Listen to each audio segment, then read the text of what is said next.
And Mulhall, welcome to Iron Island Discs. Thank you. Now, first trick question is, have you been there and how did you travel there? I have been to the Aran Islands. It's quite a few years ago now. It's when my wife, who's Australian, first came to Ireland.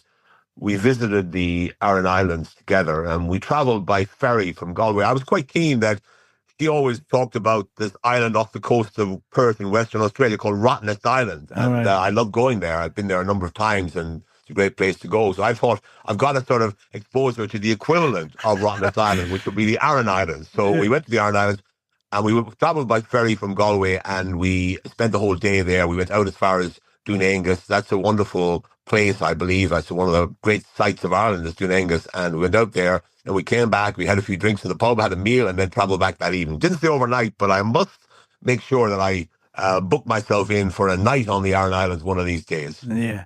It's a remarkable place, isn't it? Visually, it is. Yeah, well, you see, I've always noticed that people that I met over the years who've been there, you know, Americans or British people or people from Germany, they always kind of see it as a highlight of their time in Ireland because I suppose it is a place where, you know, the old kind of traditions have survived longer than elsewhere and so forth. And people often talk about, you know, not just being in Inishmore, but Inishmaan as well, Inish here.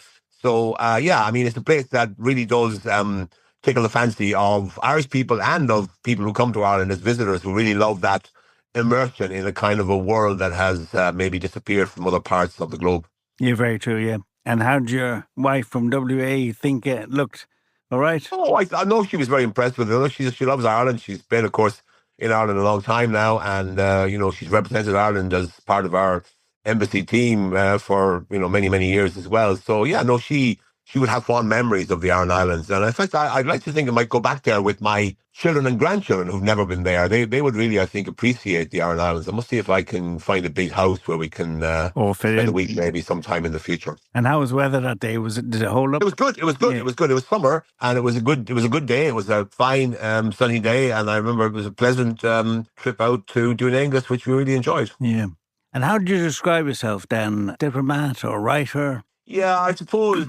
I mean, I'm obviously an ex-diplomat, so I'm a retired ambassador. And, you know, when I'm in America, a lot of people are, you know, interested in the fact that I was ambassador there. So I kind of, you know, that's a big part of my kind of calling card in America.